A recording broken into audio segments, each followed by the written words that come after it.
আমরা এখন আছি ঢাকার শহরের নতুন এক শহর এলাকায়, যেখানে নতুন নগরায়ণ গড়ে উঠছে পূর্বাচলের পাশাপাশি।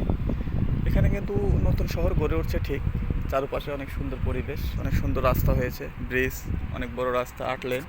কিন্তু পাশেই দেখুন যে নদীটা বয়ে গেছে, তুরাগ নদীর একটা শাখা। এখানকার যে পানিটার অবস্থা দেখতে পাচ্ছি, আসলে এখানেই এখানে যে বাস বসবাস করবে সে সুযোগটা নেই। পানিগুলো একদম পুরো কালো, দুর্গন্ধ ছড়াচ্ছে। এখানে শুধু আমরা যা এখন দেখতে পাই তুরাগ নদীতে সাকার ফিশ, যে মাছগুলো আসলে আমরা খাওয়া হয় না, এই মাছগুলো কিন্তু একটা রাক্ষসী মাছ। এই মাছটার কারণে কিন্তু আমাদের প্রজন্ম যে মাছগুলো, আমাদের দেশীয় মাছ, সে মাছগুলো কিন্তু আজ ধ্বংসের পথে। চারপাশে দেখুন অনেক সুন্দর, কিন্তু মাঝখানে এই নদীর পাড়িটাই শুধু এইরকম। পুরো ঢাকা শহরের যে বজ্র, কেমিক্যাল, কলকারখানার সব বজ্র কিন্তু এই নদীতে আসার কারণে এইসব কিন্তু এই অবস্থা হয়ে গেছে।